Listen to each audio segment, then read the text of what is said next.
जी, जी।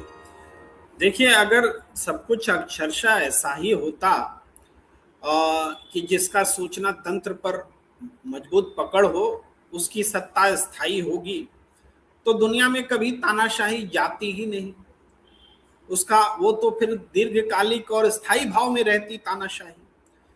हम लोग बहुत ज्यादा उम्मीद में इसलिए रहते हैं क्योंकि हमने तानाशाही और साम्राज्यवाद के खिलाफ एक बड़ी लड़ाई लड़ी है, और उसके बाद जो आजादी हमने हासिल की, तो लोकतांत्रिक मूल्यों को स्थापित करने का एक बड़ा काम किया है। अब जब एक लोकतंत्र का युग हमने देखा है, तो अब हमें वो बातें ज्यादा चुटीली महसूस होती हैं जो कभी बहुत आम हुआ करती थी। तो ये अंग्रेजों के समय में भी इसी किस्म का माहौल था, लेकिन हमारे आंदोलनकारियों ने एक पर्चा लिख करके या अखबार में कोई आर्टिकल लिख करके पूरा गांव मजमा लगा के उसको पढ़ता था और संदेश प्रसारित हो जाता था। उस समय क्रेडिबिलिटी महात्मा गांधी के रूप में हुई, और क्रांतिकारियों की भी अपने अपने थे, छोटे छोटे पॉकेट्स में भी थे, तो वो चीजें हुई। मैं इसको विस्तार नहीं देना चाहता, बस चिन्हित करना चाहता हूं। आज के समय में भी ठीक है, सत्ता ने सूचना के माध्यमों पर अपना हक जमा लिया है। इसके बावजूद सत्ता के भीतर भी जो बहुत सारे अंतर विरोध होते हैं, क्योंकि सत्ता किसी न किसी को तो रिप्रेजेंट कर रही होती है, और जिस वर्ग को रिप्रेजेंट कर रही है उनके अंतर विरोधों के कारण भी विपक्ष जिंदा रहता है।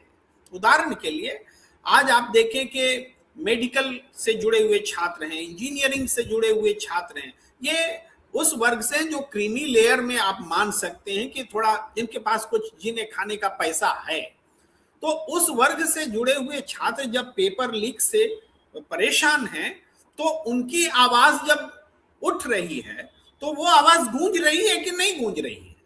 ये बात सच है कि जो राहुल गांधी ने आज ट्वीट किया उन मजदूरों के बारे में जिनको के बंधुआ बना करके इस तरह से उनका मोबाइल छीन लिया, काट दिया घर से, मतलब घर समाज से काट दिया, और अंदर में ऐसी यातनाएं दी जो कि बहुत बर्बर है, वो भी इसी हिंदुस्तान में है। लेकिन उसको रिप्रेजेंट करने वाला कोई नहीं है, वहां कोई अखबार पहुंचाने वाला कोई नहीं है, वहां कोई समाचार पहुंचाने वाला कोई नहीं, वहां कोई जागरूकता पैदा करने वाला नहीं है।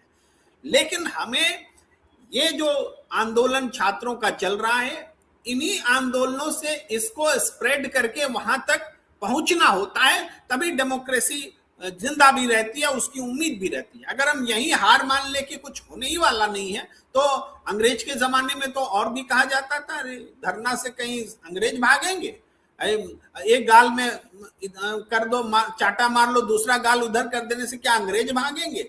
लेकिन भागे अंग्रेज, क्योंकि एक जागरूकता, राजनीतिक जागरूकता को उस नेतृत्व ने पैदा किया।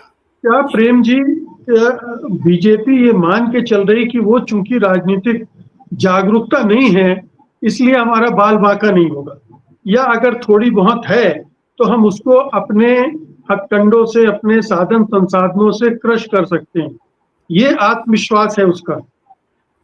बीजेपी का आत्मविश्वास अंग्रेजों के जो शासन करने की पद्धति थी उससे है कि वो तो मुट्ठी भर थे, उन्होंने आके हमें करोड़ों लोगों को गुलाम बना लिया, तो हम तो उनसे ज्यादा हैं। हाँ, शक्ति जो है, जिसके पास ताकत होगी वो राज करेगा।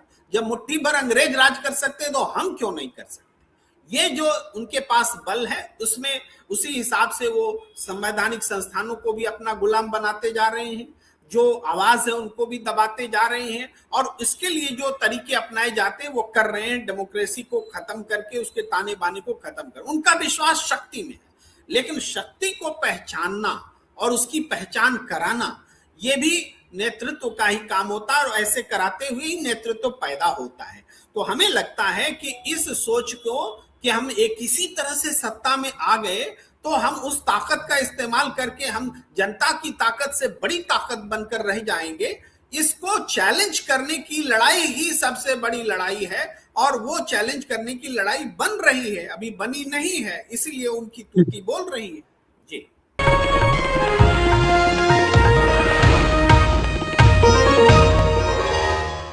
Copyright disclaimer under Section 107 of the Copyright Act 1976. Allowance is made for fair use for purposes such as criticism, comment, news reporting, scholarship, and research. Fair use is a use permitted by copyright statute that might otherwise be infringing.